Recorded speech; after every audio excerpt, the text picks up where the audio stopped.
हरिओम बसंत DJ हरिओम बसंत DJ लेके सुतिया कवार तकिया दुख बुझे ना भता नतिया बुझे ना भता नतिया लेके सुतिया कवार तकिया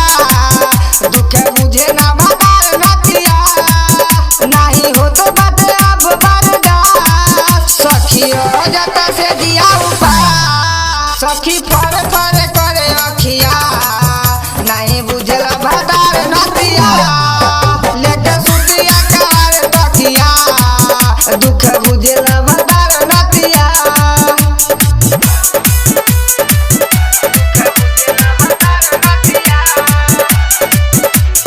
डीजे हरिओम बसंत डीजे हरिओम बसंत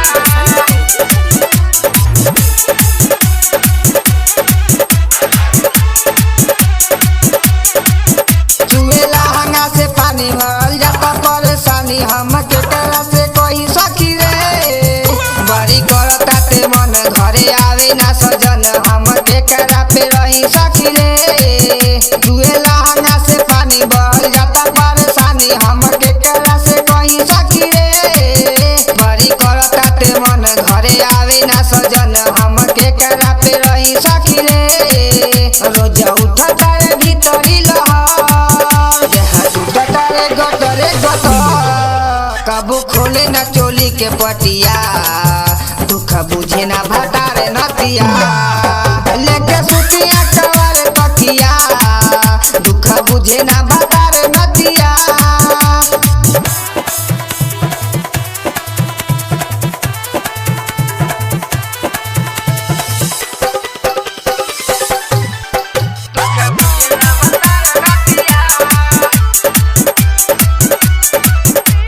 डीजे हरिओम बसंत डीजे हरिओम बसंत डीजे हरिओम बसंत रस भरल पोरे पोर राजा चली गईले छोर अब होता जवानिया जिया हमार बटे नाही रात राजा कैले बारे घाट अब असर में होखता बिया रस भरल पोरे पोर राजा गईले हमें छोर होता हमारो जवानिया जिया हमार बटे नाही रात राजा कैले बारे घाट रोज असर में होखता बिया रात राजा संग अरुण सजन अजय आशिक बिया कइले गजन ना उतरे ले कोबो नतिया नाई बुझेला भतार नतिया